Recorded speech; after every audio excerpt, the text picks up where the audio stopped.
말씀에 앞서서 한 가지 질문을 여러분께 드려보고자 합니다. 성경에는 많은 명령들이 나오고 계명들이 나오죠. 그런데 여러분이 생각하시기에는 하지 말라라는 계명과 하라라는 계명, 이 두 가지 명령 중에서 어떤 것이 더 어렵다고 생각하십니까? 하라는 명령이 어려울까요? 하지 말라는 명령이 더 어려울까요? 네, 어렵죠. 질문이 어렵죠. 현실적으로는 둘 다 어렵다라는 게 우리의 상황일 것 같습니다. 근데 한번 이런 식으로 한번 생각해 보십시오. 어떤 게 더 적극적이고 어떤 게 더 복잡할까? 그런 식으로 한번 생각을 해보자면 하라는 명령이 훨씬 적극적이죠. 하지 말라는 명령은 소극적입니다. 그래서 하라라는 이 명령이 훨씬 더 적극적이기 때문에 더 복잡하고 더 어렵고 해야 할 일들이 많겠죠. 그래서 저는 이 하라라는 이 명령이 훨씬 더 어려울 것 같습니다. 그렇다면 두 번째 질문을 여러분께 또 드리고자 합니다. 그럼 여러분, 우리가 오늘 읽으신 본문이 십계명인데 십계명에는 하라는 명령이 많을까요? 하지 말라는 명령이 많을까요? 그렇죠. 하지 말라라는 계명이 훨씬 많죠. 8가지고요. 오늘 읽으신 본문에 나오는 4계명, 5계명만이 하라라는 계명입니다. 그러니까 2가지의 하라라는 계명과 8가지의 하지 말라라는 계명이 나오는 것이죠. 그리고 오늘 2계명은 하나는 안식일을 기억하여 거룩히 지키라라는 적극적인 계명이고, 또 하나는 내 부모를 공경하라라는 적극적인 계명이죠. 그래서 첫 번째 질문과 두 번째 질문을 종합해 보자면 이 2가지 계명이 십계명에서 실천하기에 좀 더 복잡하고 적극적이면서 어려운 계명이라는 것을 알게 되겠죠. 사실 이 십계명이라는 것은요, 지난번 제가 성찬 설교 때도 말씀드렸지만 예수 그리스도로 인하여 새로운 존재가 된 이 구원받은 백성이 새롭게 살아갈 방식을 이야기해 주는 것이 바로 이 십계명입니다. 근데 우리가 아까도 살펴봤듯이 십계명대로 사는 것은 매우 어렵습니다. 복잡합니다. 할 일이 너무 많지요. 그래서 예수님께서는 이 십계명대로 사는 우리가 이 십계명대로 사는 것을 도와주시기 위해서 우리에게 은혜의 3종 세트를 주십니다. 그게 뭐냐면 말씀, 오늘 우리가 이렇게 말씀을 듣고 나누죠. 말씀, 그리고 성례, 우리가 오늘 이 성찬 예식을 하고 또 세례난 예식도 있죠. 이 성례, 그리고 마지막으로 우리가 주기도문으로 대표되는 기도. 이 은혜의 3종 세트가 무슨 역할을 하는가 하면 이 새로운 존재 방식인 십계명대로 사는 것을 도와주는 겁니다. 그렇기 때문에 이 십계명과 이 성찬은 따로 떼어서 생각할 수가 없습니다. 항상 같이 가야 하는 것이죠. 그리고 구원받은 백성의 새로운 삶의 방식이라는 것은요, 그동안 그 본성대로 살았던 그 죄에 저항하면서 사는 것이고요, 또한 새로운 존재 방식이라는 것은 옛 존재 방식에 저항하고 대항하며 살아가는 방식이라는 뜻입니다. 그래서 이 저항하고 대항하기 위해서는 힘과 에너지가 필요한데 그 힘과 에너지를 주는 것이 바로 이 영적인 양식, 주님의 식탁인 성찬인 것이죠. 그래서 오늘은 이 성찬으로 말미암아 우리가 애써야 하는 그 계명 중에서 보다 적극적이고 보다 저항하는 계명인 이 2가지 계명을 한번 살펴보면서 우리의 삶의 방향을 돌아보고자 합니다. 특히 이 2가지 계명은 아까도 말씀드렸다시피 실천하기 어려운 적극적인 계명인데, 이 2가지 계명이 어려운 이유는 또 하나가 있는데 그것은 무엇인가 하면 인류가 타락하기 전에 누리던 창조의 목적과 창조의 질서로 되돌아가는 계명이기 때문에 더욱 어려운 것입니다. 그리고 더욱 거센 저항이 몰려올 수밖에 없는 것이죠. 왜냐하면 마귀가 무엇을 싫어할까요? 우리가 그 창조하기 전 에덴의 상태, 창조의 목적과 창조의 질서를 누리는 그 상태로 돌아가는 것을 마귀가 싫어하기 때문이죠. 그렇다면 창조의 목적은 무엇이고 창조의 질서는 무엇인가? 창조의 목적은 무엇이죠? 창조의 목적을 알기 위해서는 창조의 순서를 알 필요가 있습니다. 저번에도 한번 말씀드렸죠.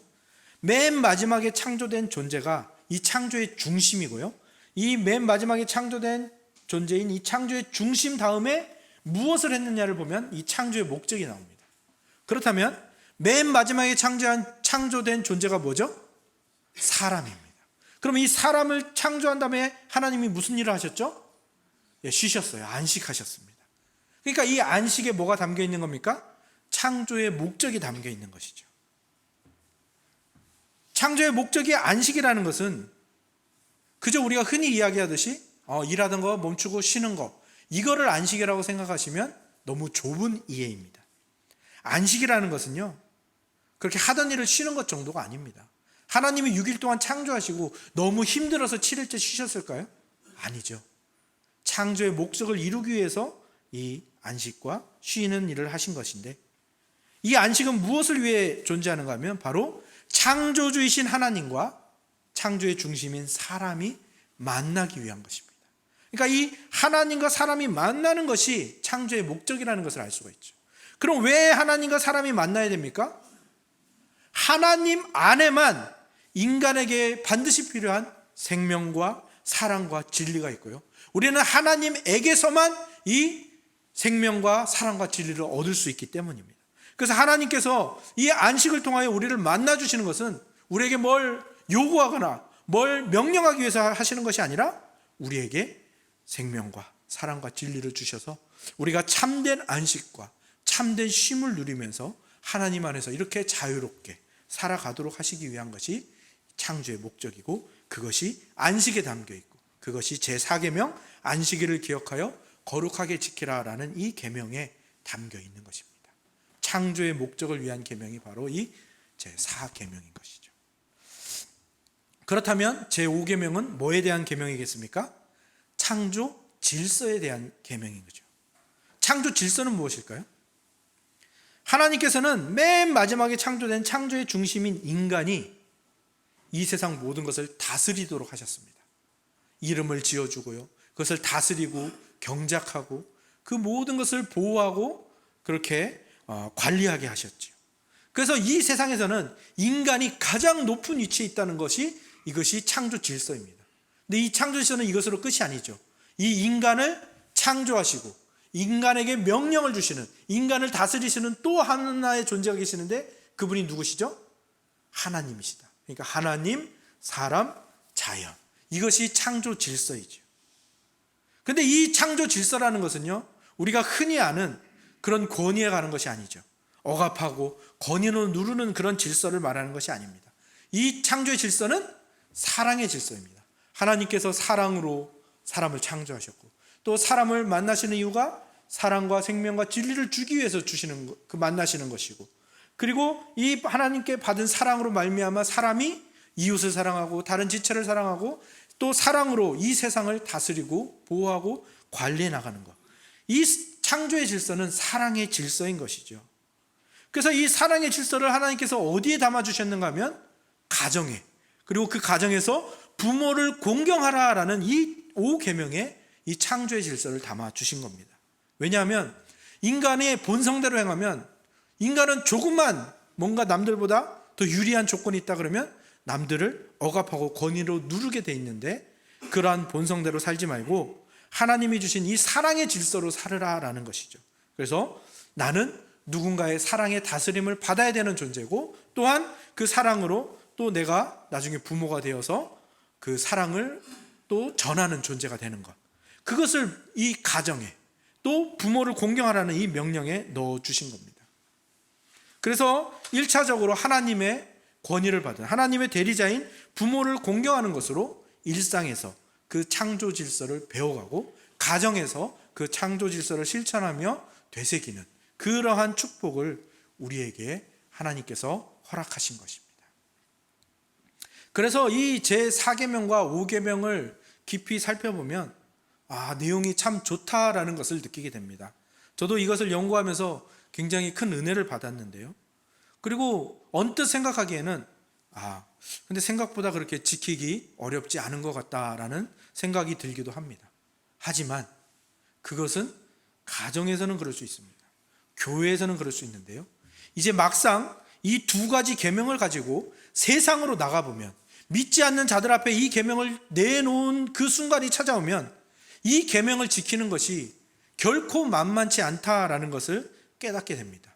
왜냐하면 이 두 계명은 이 세상의 가치관과 정면으로 충돌하고 있기 때문입니다. 먼저 안식하라는 이 제4계명은 이 세상에 생산하라는 그 효율성과, 그리고 많이 생산해야 된다, 그래야 우위를 점할 수 있다라는 이 물질 만능주의, 효율성과 물질 만능주의에 정면으로 충돌하고 정면으로 대항하는 계명입니다.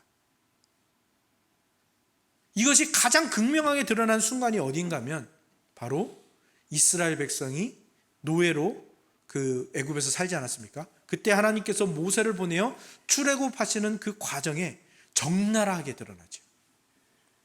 하나님께서 이스라엘 백성에게 참된 안식과 참된 쉼을 주시기 위해서 모세를 지도자로 세워서 모세를 바로에게 보냅니다. 그리고 모세를 통하여 바로에게 이렇게 말씀하시죠.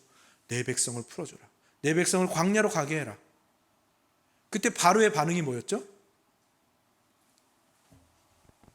바로의 반응이 너희가 이 노역을 쉬게 하려고 꼼수를 쓰는구나, 이런 반응이었습니다. 너희가 지금 이 생산량을 줄이려고 아주 작정을 했구나. 그래, 그러면 내가 이렇게 너희에게 다시 명령한다 라고 하면서, 내가 그동안은 너희에게 벽돌을 만들라 하고 그 지푸라기랑 재료를 다 줬었는데 이제 내가 너희에게 지푸라기를 주지 않을 거야. 그러니까 너희들이 풀을 스스로 주워서 말려서 쓰든지 말든지, 아무튼 벽돌을 만들 때 예전에 생산하던 이 생산량, 할당량을 똑같이 맞추도록 하여라 라는 이 강력한 명령을 내립니다.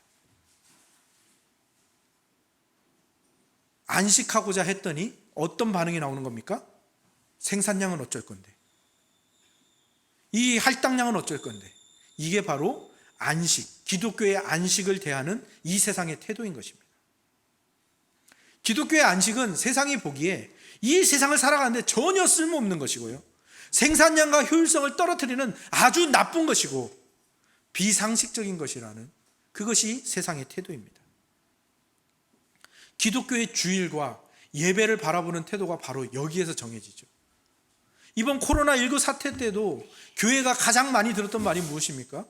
우리 천은교회도 이 주변에 있는 주민들과 또 주민센터와 동대문 구청으로부터 가장 많이 들었던 말이 무슨 말인지 아십니까?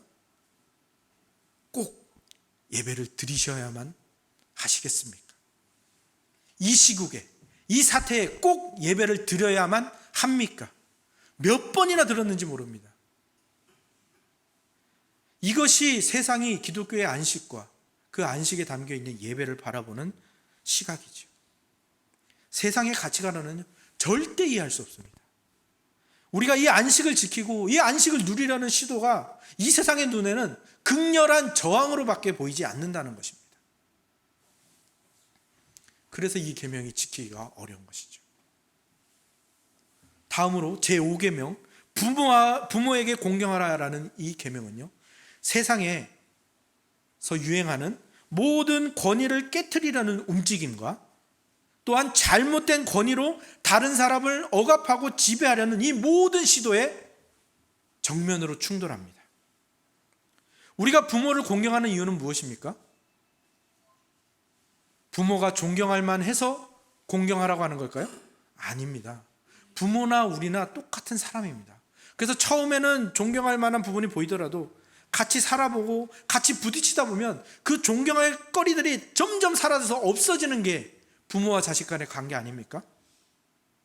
그래서 이 부모를 공경하라라는 이 계명은요, 부모가 존경할 만해서 공경하라는 그러한 계명이 아닙니다. 오직 하나님께서 부모에게 그 권위를 주셨기 때문에 하나님이 주신 그 권위를 무겁게 여기라는 권위, 그 명령인 것입니다. 이 공경이라는 말은요, 히브리어의 카보드라는 그 단어에서 나왔습니다. 이 카보드라는 단어는 우리가 예전에 한성 목사님을 통해서 그 사무엘서 강해를 듣지 않았습니까? 그때 아주 깊이 다루었던 단어죠. 카보드라는 단어는 영광이라는 뜻과 무겁다라는 뜻을 가지고 있다. 기억나시죠? 그래서 사무엘 상에서 어떤 인생을 대비하고 있는가 하면 하나님을 가장 무겁게 여긴 한나, 그리고 사무엘, 다윗, 그리고 하나님을 무겁게 여기지 않고 가볍게 여겼던 분인나, 그리고 엘리, 그리고 사울. 한나와 브닌나가 대비되고요. 사무엘과 엘리가 대비되고요. 다윗과 사울이 대비되죠. 하나님을 무겁게 여긴 자의 결말이 얼마나 복된가를 보여주고요. 하나님을 가볍게 여긴 자의 결말이 얼마나 비참하고 서글픈가를 보여주는 것이 사무엘상의 그 서두 부분들이죠. 그리고 사무엘서 전체를 관통하는 주제이고, 이 카보드라는 단어가 사무엘서에서 굉장히 중요한 단어라고 그렇게 우리가 말씀을 듣고 배웠죠. 하나님은 이 공경, 하나님을 무겁게 여기는 것을 어디서 배우게 하십니까? 가정에서, 부모를 통해서 배우게 하시는 겁니다.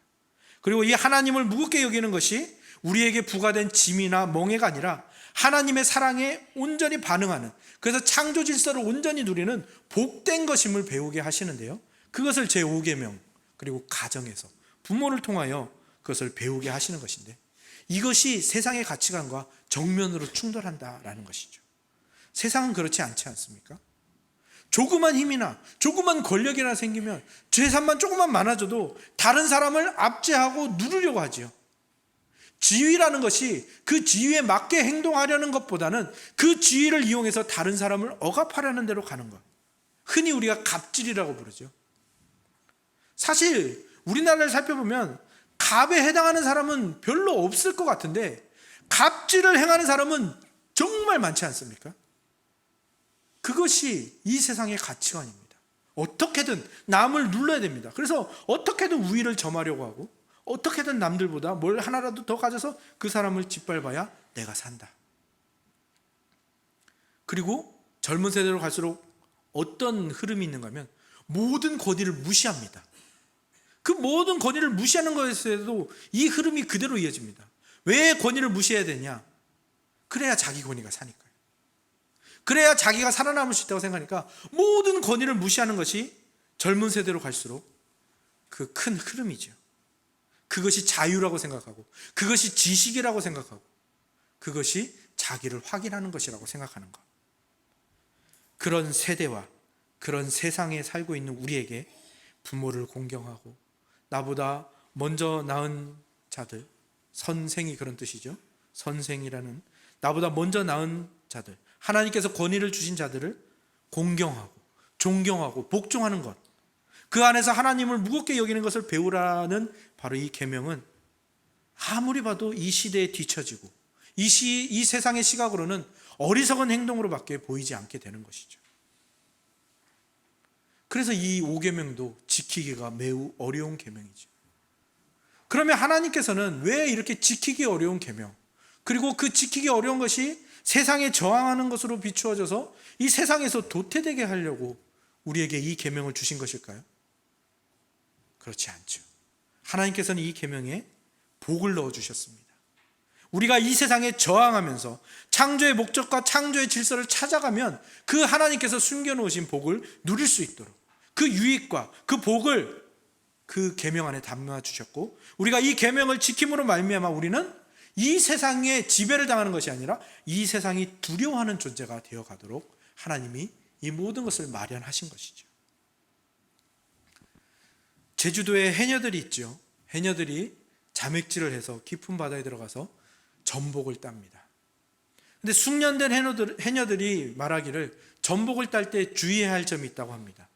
그것은 전복은 반드시 한 번에 따야 된답니다.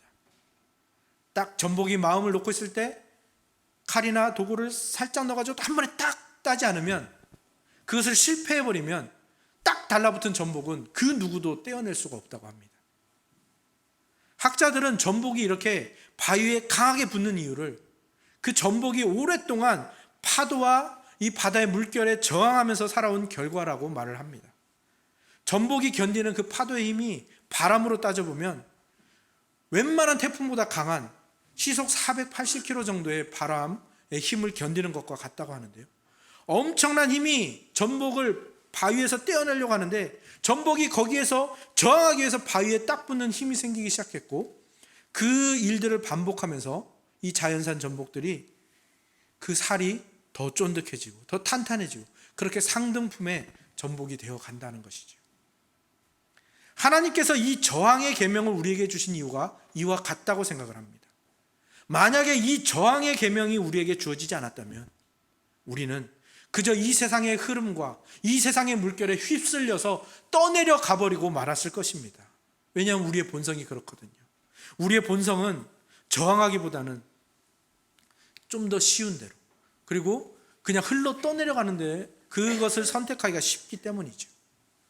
가장 좋은 환경에 있었던 아담과 하와가 금세 그 선악과를 따먹고 에덴 동산에서 쫓겨났던 그 사건을 한번 기억해 보시기 바랍니다. 그것이 우리의 모습입니다. 그래서 그런 우리를 다시 회복시키기 위해서 하나님께서는 이 저항의 계명들을 주신 것이고요, 그리고 그 저항의 계명들을 위한 저항의 식사를 우리에게 허락하신 것이죠. 오늘 우리는 이 성찬이라는 주님의 식탁에 참여합니다. 주님의 이 식사는 우리에게 영적인 양식을 공급하시는 주님의 축복의 통로입니다. 그리고 우리는 주님께서 주시는 이 영적 양식을 먹고 힘을 얻어서 이 세상의 가치관과 우리의 본성과 우리의 죄악에 저항하고 대항할 힘을 얻게 되는 것이죠. 그리고 창조의 목적, 창조의 질서를 되찾을 에너지를 공급받게 되는 것입니다. 혹시 오늘 목양칼럼을 읽어보신 분이 계실지 모르겠습니다. 나중에 한번 읽어보시면 좋겠는데요, 우리가 나중에 하나님 앞에 서게 되고 그 결산을 할 때가 오지 않습니까? 그 하나님 앞에서 우리가 결산할 때 하나님이 가장 심하게 야단치시고 꾸지람하실 그 죄악이 여러분 뭐라고 생각하십니까? 거짓말했어요. 거짓말하지 말라고 했는데 거짓말했어요. 미워하지 말라는데 미워했어요. 헛된 생각, 음란한 생각 하지 말라 했는데 그거 했어요. 이런 계명을 하나님이 혼내실까요? 저는 하나님께서는 그것은 우리의 연약함에 관한 문제이기 때문에 정상 참작을 해주실 가능성이 훨씬 더 크다고 생각합니다. 근데 하나님이 우리에게 정말 강력하게 꾸짖을 범죄가 하나 있는데 그것은 바로 하지 않는 겁니다. 아무것도 하지 않는 죄. 그것은 우리가 적극적으로 하나님을 대항한 범죄이기 때문입니다. 하나님께서 그 하라는 명령을 주신 것은 적극적으로 이 세상과 죄에 대항하라고 주신 계명인데 그것을 하지 않는 것은 하나님을 저항하고 하나님을 대항하겠다는 그러한 우리의 시도이기 때문이죠. 그래서 아무것도 하지 않은 죄, 저는 이 죄가 죄 중에서 가장 큰 죄라고 생각을 합니다. 조정래 작가가 이렇게 이야기를 했습니다. 긴 인류의 역사는 증언한다. 저항하고 투쟁하지 않은 노예에게 자유와 권리가 주어지지 않았다는 것을. 그런데 노예 중에 가장 바보 같고 한심스러운 노예가 있다. 자기가 노예인 줄 모르는 노예와 짓밟히고 무시당하면서도 그 고통과 비참함을 모르는 노예다. 오늘 우리가 이 세상에 그리고 죄악에 저항하고 대항하지 않는다는 것은 우리가 죄의 노예라는 것을 모르고 있는 그런 어리석음에 처해 있거나 또는 죄와 세상의 가치관에 밟히고 짓밟히고 무시당하면서도 그것이 부끄럽거나 비참하다는 것을 모르는 어리석음에 빠져 있기 때문일 것입니다. 그냥 세상의 물결에 휩쓸려서 떠내려가는 것, 그것이 훨씬 쉬우니까 그거를 선택했기 때문이겠죠. 그러나 예수 그리스도에게서 흘러 떠내려가서 창조의 목적과 창조의 질서와 하나님의 사랑에서 멀어진 자에게는 소망이 없다라는 것을 우리는 에덴 동산을 쫓겨난 아담과 하와를 보면서 알 수 있습니다. 그리고 그 아담과 하와를 회복시키기 위하여 하나님께서 다시 한번 이 사랑의 계명을, 저항의 계명을 주셨다라는 것을 기억하며 이 계명을 지키는 일에 우리가 열심을 내어야 할 것입니다. 주님이 주신 그분의 살, 그분의 피, 우리에게 주시는 이 영적 양식을 우리가 오늘 받아 먹고 힘을 얻어서 이 세상에 저항하고 창조의 목적과 질서를 회복하며 그 안에서 생명과 사랑과 진리를 우리의 것으로, 나의 것으로 만들어 나아가기를 소망합니다. 그렇게 한다면 우리는 날로 날로 예수 그리스도를 닮아가게 될 것이고 하나님의 형상을 아름답게 회복하게 될 것이고 창조의 목적과 창조의 질서로서 이 세상을 변혁하는 자들이 될 것이며 이 세상이 두려워서 건들지 못하는 존재가 될 것입니다. 아멘.